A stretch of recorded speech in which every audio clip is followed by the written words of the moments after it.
Jadi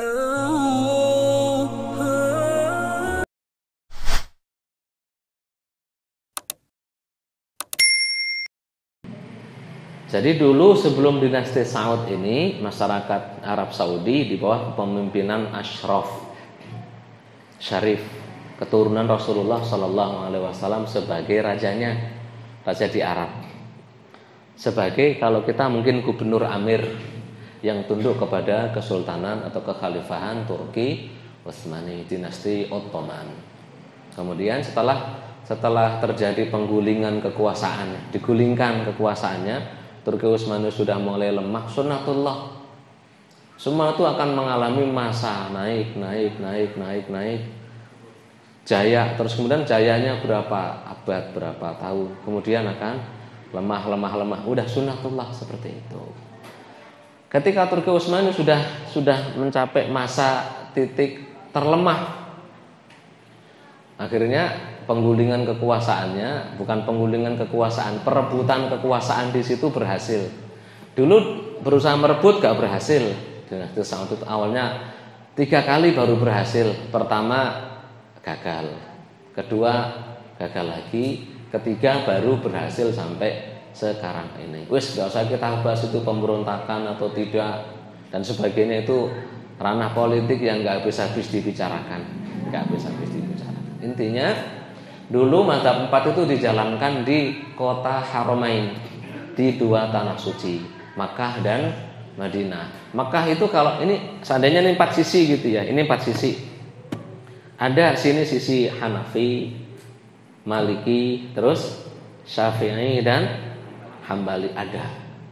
Di situ ada mufti-muftinya semua.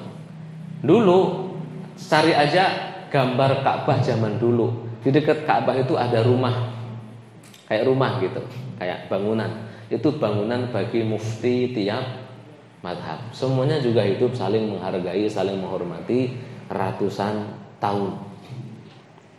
Jadi itu lestari. Begitu Syekh Muhammad bin Abdul Wahab kolaborasi dengan Muhammad bin Saud dan berhasil untuk yang ketiga kalinya itu.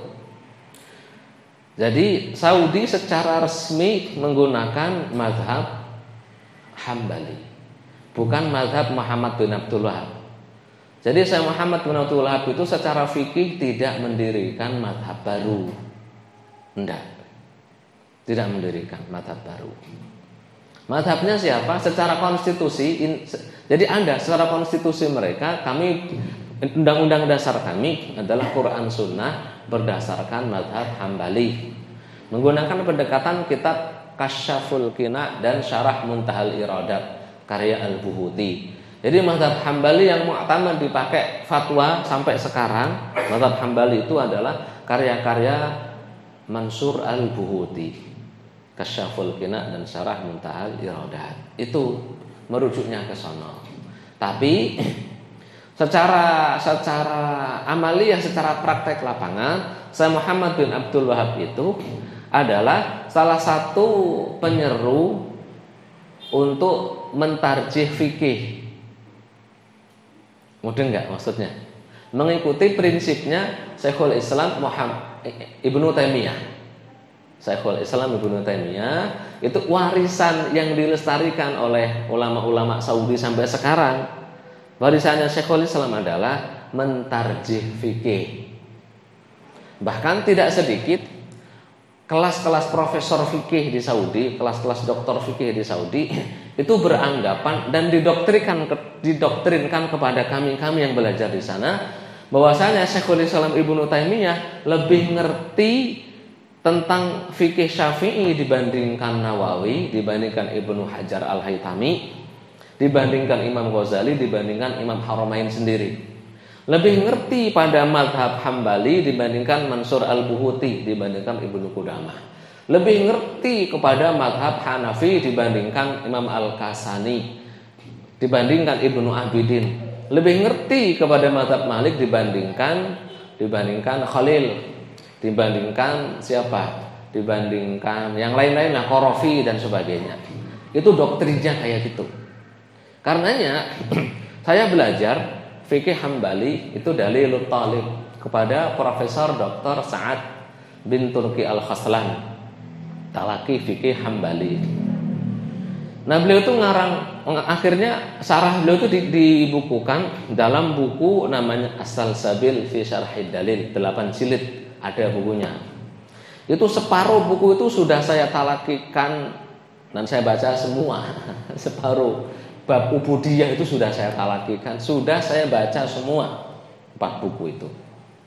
Nah, itu beliau yang rojih adalah ini, yang rojih. Yang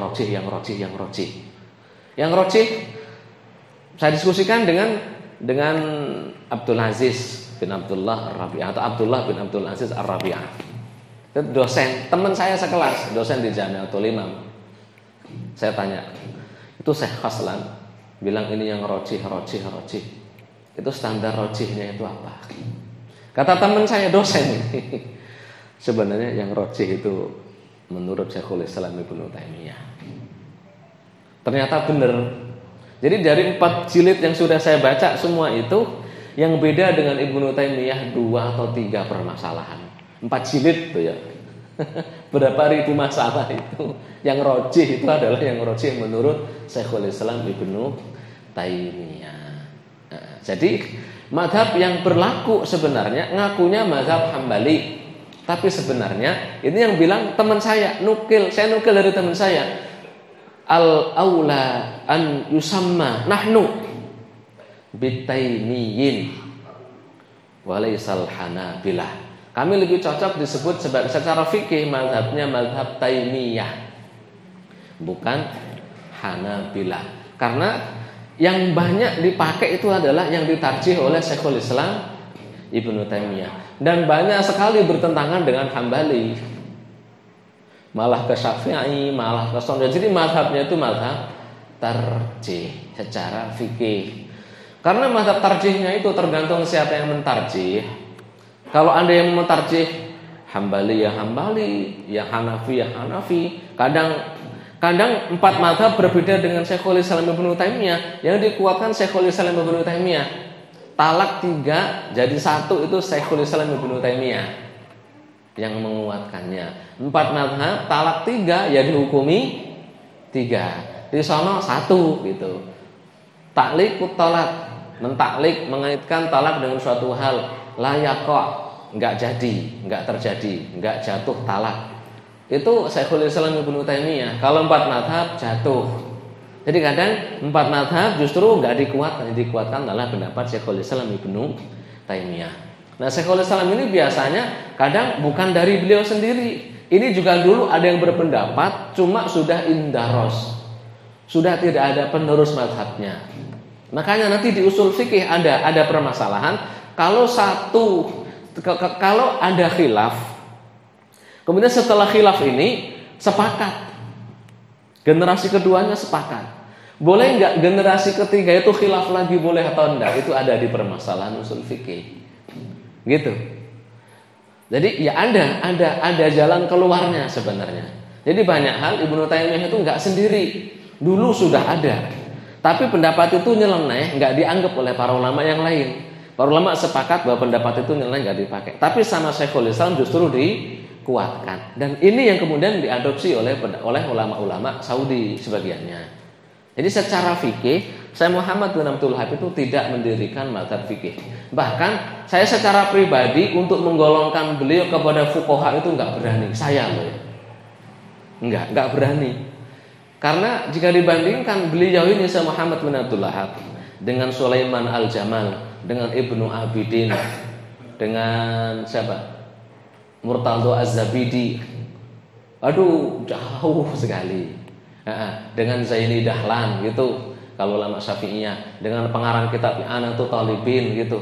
Waduh, jauh wawasan fikihnya gitu. Jauh sekali. Jadi kalau saya pribadi nggak berani menggolongkan beliau itu kepada kalangan fuqaha. Saya nggak berani. Ya kalau yang di sana mah disebut mujaddid, faqih apa ya. Tapi kalau saya pribadi, saya orang luar menilainya nggak berani. Karena saya baca karya-karya fikih beliau jauh dibandingkan dengan para fuqaha. Jadi saya ulangi, saya Muhammad bin Abdul Wahhab tidak membentuk mazhab baru secara fikih, tidak. Tapi menganjurkan untuk mentarjih. Dan beliau ini terinspirasi dengan Syekhul Islam Ibnu Taimiyah karena secara fikih nggak jauh-jauh yang kuat. Ini yang rojih, yang kuat, yang rojih, yang kuat. Ustadz lulusan Saudi itu kan rata-rata gitu. Rojih yang kuat, yang rojih kan gitu ya. Yang rojih, yang kuat, yang rojih, yang kuat. Itu sebenarnya kalau mereka tidak tahu, tidak kenal dengan Syekhul Islam Ibnu Taimiyah, nggak akan kenal yang rojih itu. Nggak berani mentarjih sendiri. Sebenarnya ngikut saja. Ini yang kuat menurut Ibnu Taimiyah, yang kuat menurut gurunya, menurut syekhnya. Gitu ya. Tapi Saudi juga tidak melarang 4 mazhab, enggak, tetap dipelajari. Satu provinsi sampai sekarang masih melestarikan 4 mazhab. Provinsi namanya Ahsa atau Al-Hasa. Sampai sekarang 4 mazhab. Jadi maghrib jam berapa? Seandainya jam 7. Lumrahnya azan asarnya itu jam setengah 4 atau jam 3. Ada azan asar itu. Nanti akan kedengeran jam 6 azan asar. Terakhir azan asar mazhab Hanafi. Masih ada sampai sekarang, masih ada. Dan ulama-ulamanya di situ masih banyak, masih banyak. Salah satu ulama terkenal di sana adalah Dr. Abdul Ilah Arfaj. Ya. Beliau itu ulama Syafi'iyah terkenal. Dari keluarga Al-Arfaj ini ulama-ulama Syafi'iyah semuanya gitu. Banyak sekali. Di situ ulama-ulama Malikiyahnya sampai sekarang juga masih lestari gitu. Di Makkah Madinah itu sebenarnya ulama-ulama Syafi'iyah banyak sekali. Dulu bahkan ulama-ulama Indonesia sangat terkenal. Khatib Al-Minangkabawi gitu, terkenal. Ulama-ulama Indonesia itu terkenal di sana. Bahkan jadi imam haram bermadzhab Syafi'i, jadi mufti gitu. Kalau di Madinah itu Sulaiman Al-Qurdi, itu mufti terakhir Syafi'iyah di Madinah. Punya buku yang banyak terkenal juga, banyak terkenal. Cuma karena memang ya tergantung yang jadi penguasa itu siapa, yang dekat dengan penguasa siapa. Yang dekat dengan penguasa adalah ulama-ulama yang pakai prinsipnya Syekh Muhammad bin Abdul Wahab. Karenanya yang diangkat di media itu adalah ulama-ulama yang model Syekh Muhammad bin Abdul Wahab ini, mengikuti pendekatannya. Kayak Syekh Muhammad bin Shalih Al-Utsaimin itu mensyarah kitab Zadul Mustaqni', Syarah Mumti', namanya Syarhul Mumti'. Itu ada di kitabnya juga 14 jilid kalau tidak salah. Itu ya tata caranya sama, mensyarah mazhab Hambali. Tapi pendekatan fikih tarjih, wa hadza huwa rajih, yang rajih ini. Jadi enggak menjelaskan mazhab Hambali dengan mendetail sempurna, enggak. Enggak seperti Buhuti, enggak seperti Ibnu Qudamah, enggak seperti Zarkashi dan sebagainya, enggak. Tapi sarahnya itu pendek biasa gitu, singkat, terus enggak kuat. Yang kuat ini. Cuma yang kuat itu terilhami dengan Syekhul Islam Ibnu Taimiyah secara fikih gitu. Paham ya? Itu kalau kita bahas secara fikihnya. Jadi mazhab resminya Hambali, secara prakteknya fikih tarjih. Fikih tarjih. Wallahu a'lam bishawab. Sampai sekarang seperti itu. Sekarang udah belajar fikih Hambali secara murni, tapi prakteknya masih tarjihnya. Wallahu a'lam.